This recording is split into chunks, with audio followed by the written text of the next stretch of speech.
आइए जानते हैं आज के कुछ प्रमुख अंतर्राष्ट्रीय खबरों को। पहले एक नजर आज के हेडलाइंस पर। देश में संक्रमितों का आंकड़ा 1,38,000 के पार, 4,000 से ज्यादा मौतें। हिमाचल में एक और कोरोना संक्रमित की मौत, 5 पहुंचा आंकड़ा।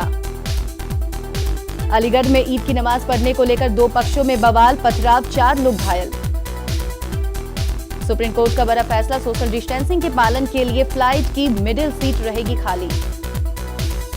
श्रमिक ट्रेन के बाद अब विमान पर भी केंद्र और राज्य सरकार के बीच खींचतान। जम्मू कश्मीर के कुलगाम में आतंकियों संग मुठभेड़, सुरक्षा बलों के ISJK के 2 आतंकवादियों को किया ढेर। पाक से आई आफत ने राजस्थान को किया परेशान, हो रहा है करोड़ों का नुकसान। ऑरेंज से रेड जोन में गाजियाबाद, कोरोना केस बढ़ने के बाद दिल्ली गाजियाबाद बॉर्डर फिर हुआ सील। कोरोना का असर, टाटा ग्रुप के बड़े अधिकारियों की सैलरी में होगी कटौती। और क्रिकेट तो सोशल डिस्टेंसिंग का गेम, विवाद पर मनोज तिवारी ने दी सफाई। स्वास्थ्य मंत्रालय के आंकड़ों के मुताबिक अब तक देश में 1,38,000 से ज्यादा मामले मिले हैं और 4,000 से ज्यादा लोगों की मौत हो चुकी है। देश में अब तक कुल 1,38,845 मामले सामने आए हैं। वहीं देश में मरने वालों का आंकड़ा बढ़कर 4,021 हो गया है। फिलहाल 77,103 एक्टिव केस हैं। इसी बीच भारत के लिए राहत की बात यह भी है कि देश में अब तक 57,721 मरीज कोरोना से ठीक भी हो चुके हैं। हिमाचल में कोरोना वायरस से 5वीं मौत हो गई है। नेर चौक मेडिकल कॉलेज मंडी में उपचाराधीन कोरोना संक्रमित महिला ने सोमवार को दम तोड़ दिया है। किडनी रोगी कोरोना संक्रमित महिला को सोमवार सुबह तबियत बिगड़ने पर वेंटिलेटर पर रखा गया था, लेकिन शाम करीब 4:15 बजे महिला ने दम तोड़ दिया। प्रदेश में सोमवार को कोरोना संक्रमण से यह दूसरी मौत हुई है।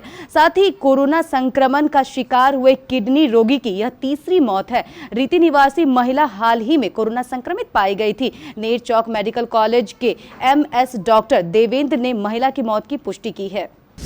उत्तर प्रदेश के अलीगढ़ में 2 पक्षों के बीच झड़प का मामला सामने आया है। कस्बा दादो में ये घटना हुई है। बताया जा रहा है कि मस्जिद में ईद की नमाज अदा करने को लेकर बवाल हुआ था। इस दौरान पत्थरबाजी भी हुई। वहीं सूचना के बाद मौके पर पहुंची पुलिस के साथ अभद्रता किए जाने की बात सामने आई है। इस घटना में 4 लोग घायल हो गए हैं। पुलिस के 8 लोगों को हिरासत में लिया गया है।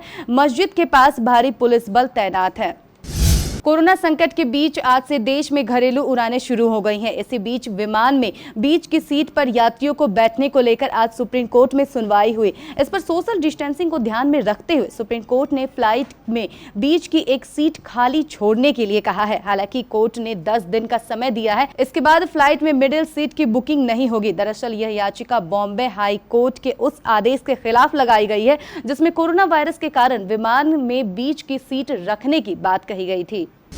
लॉकडाउन 4 में ढील दिए जाने को लेकर केंद्र सरकार और राज्य सरकार के बीच खींचतान बढ़ गई है। महाराष्ट्र, बंगाल, छत्तीसगढ़ और तमिलनाडु ने विमान सेवा शुरू करने को लेकर केंद्र के सामने कई सारी आपत्तियां सामने रखी है। महाराष्ट्र के मुख्यमंत्री उद्धव ठाकरे ने नागरिक उड्डयन मंत्री से फोन पर बात करते हुए मुंबई और पुणे जैसे कोरोना प्रभावित शहरों का हवाला दिया। महाराष्ट्र के नागरिक उड्डयन मंत्रालय को भेजे गए ईमेल में कहा गया, मुंबई और पुणे दोनों रेड जोन में है। इन शहरों में लोकल ट्रांसपोर्ट पर पाबंदी है। ऐसे में रोजाना 27,000 से ज्यादा लोगों के आने जाने का इंतजाम कैसे होगा। हालांकि बाद में उन्होंने 25 फ्लाइट की आवाजाही की मंजूरी दे दी।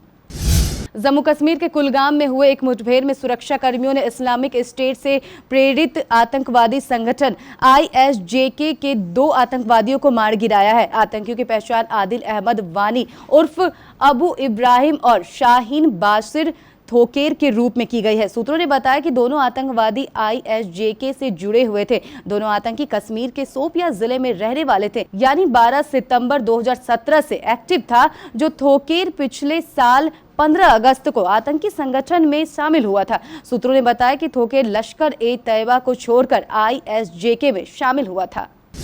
पाकिस्तान से आए टिड्डियों ने भारत की मुश्किलों को और अधिक बढ़ा दिया है। राजस्थान की राजधानी जयपुर में टिड्डियों के हमले ने इस साल लाखों हेक्टेयर में फैली फसलों को बर्बाद कर दिया है। इन टिड्डियों ने जयपुर को भी नहीं बख्शा। सोमवार को जयपुर में लाखों टिड्डी को झुंड में देखा गया, जिससे लोग परेशान हैं। हजारों मील की दूरी तय करने वाली ये टिड्डी सऊदी अरब पाकिस्तान के रास्ते जयपुर पहुंचे हैं।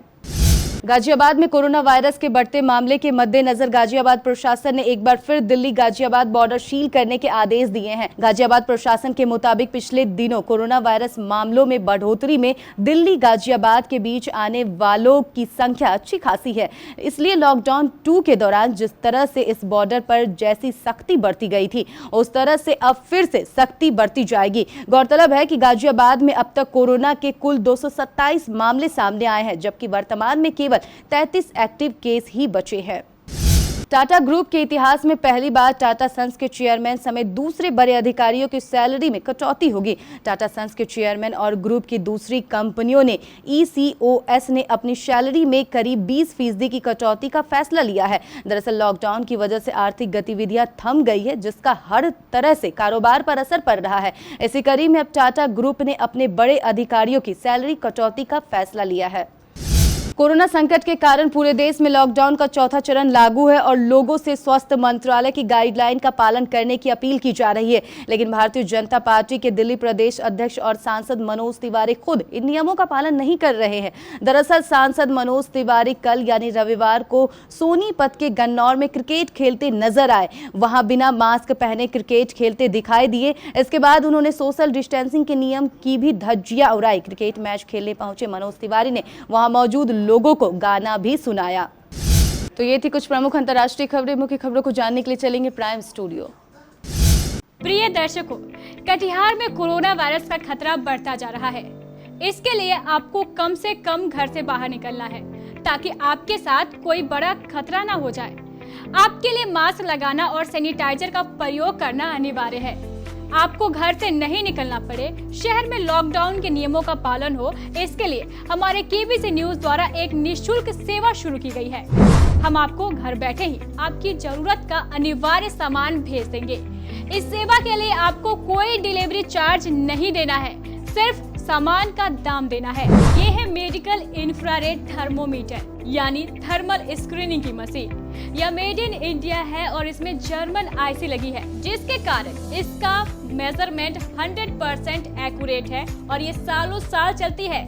जबकि आपको बाजार में ऐसी मशीनें चाइनीज आईसी वाली मिलेंगी। इस मशीन के द्वारा आप अपने घर में आने वाले व्यक्ति कोरोना से ग्रस्त है या नहीं, इसके एक लक्षण का अनुमान लगा सकते हैं। आज के समय में यह मशीन हर घर में होनी आवश्यक है। आइए अब आपको इसकी कीमत भी बता देते हैं। आप देख सकते हैं इसकी जो कीमत है वो 9,999 है, लेकिन केबीसी द्वारा आपको सिर्फ 4200 अर्थात 4200 में दी जाएगी। आप जानते हैं सरकार ने मास्क लगाना अनिवार्य कर दिया है और ये आपकी रक्षा के लिए जरूरी भी है। ये है 200 रुपए का N95 मास्क। अमेरिकन स्टैंडर्ड का ये मास्क हम आपको 4 लेने पर 1 फ्री देंगे, यानी 800 में 5। ये है कपड़े का बना हुआ वॉशेबल हाई क्वालिटी का मास्क जो पूरी तरह आइसोलेटेड भी है, यानी पूरी तरह इन्फेक्शन फ्री। आप 2 मास्क लीजिए, रोजाना 1 धोइए और 1 पहनिए। 70 रुपए में मिलेगा आपको 2 मास्क। और ये है सर्जिकल मास्क, 10 रुपए का 1। ये है 50 रुपए का 100 ml वाला हर्बल हैंड सैनिटाइजर। 10 लेने पर आपको 1 फ्री मिलेगा, यानी बाय 10 गेट 1 फ्री। और ये है आधा लीटर का हैंड सैनिटाइजर जिसकी कीमत 250 रुपए है।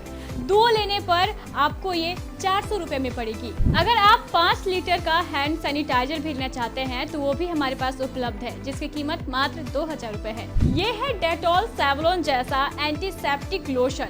100 ml की बोतल की कीमत 60 रुपए है, जबकि 1 लीटर की बोतल की कीमत जो है वो 225 रुपए है। अब आप ये भी जान लीजिए इन सामानों को आपको लेना कैसे है। इसके लिए आप हमारे एरिया ऑपरेटर, हमारे केबीसी के प्रतिनिधि, कलेक्शन मैन या केबीसी के रिपोर्टर से संपर्क कर उन्हें ऑर्डर दे सकते हैं, या फिर आप सीधे हमारे केबीसी कार्यालय के फोन नंबर पर सामान मंगवा सकते हैं। अगर आप जिले के ग्रामीण क्षेत्र में हैं, तो भी आपको चिंता करने की जरूरत नहीं है। आप अपने क्षेत्र के हमारे केबीसी रिपोर्टर को फोन कर उनसे ये सामान मंगवा सकते हैं। इस योजना को शुरू करने का हमारा एकमात्र उद्देश्य जिले को कोरोना मुक्त बनाना है।